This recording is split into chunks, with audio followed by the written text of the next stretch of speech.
Air pollution kills more people than traffic in many countries in the world, and Chile is not the exception. During our government, which finishes in March, we've carried out a massive effort to clean the air.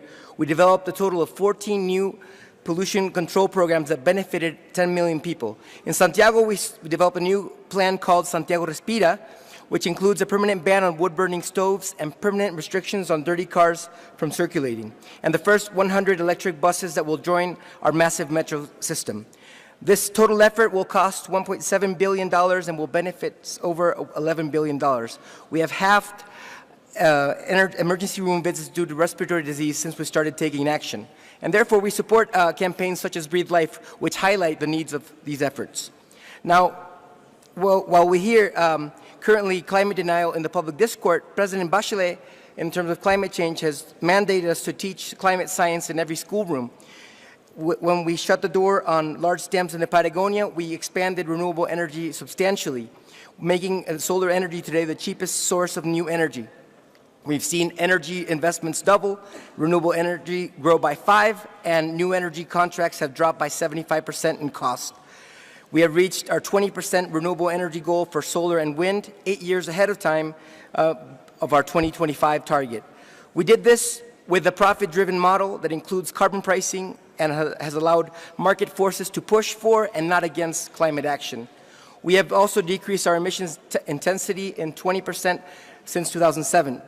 And we have implemented climate adaptation plans for energy, infrastructure, urban sector, health, agriculture, and fisheries. Marine litter is an issue for all of us, and climate change and plastics have a lot in common. Our use of fossil fuels can determine the climate for centuries to come, and what we do today will define our children's ability to thrive in our planet. With plastic, the story is very similar. We thought the atmosphere was infinite. We thought we couldn't alter it. We saw that ozone layer depletion showed us that that wasn't true. We saw this with air pollution, with climate change.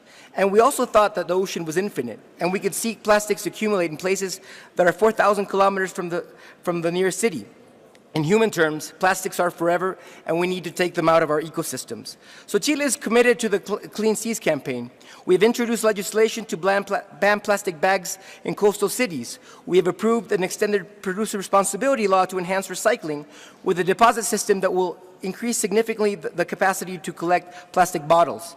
And we have recently approved a public-private partnership in which all the 14 major retailers have committed to reach a zero waste to landfill goal, and for which they will receive one of our first eco-labels. In terms of biodiversity protection, we believe that conservation is also a means for climate adaptation and mitigation. And we have increased the total coverage of marine protection from 4% to 46% of our economic exclusive zone in one government.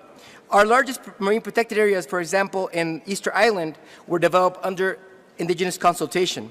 We are part of one of the biggest public-private partnership efforts in conservation with the 4.5 million hectare national park system called the Route of the Parks of the Patagonia. It's one of the largest conservation efforts the country has seen in 50 years.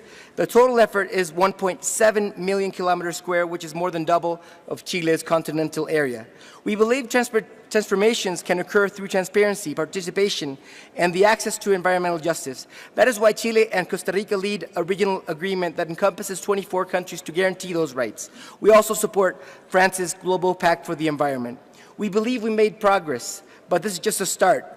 We support the ministerial declaration wholeheartedly. We must end pollution with zero emissions, zero particulate matter. That's the only way for a sustainable future. Thank you.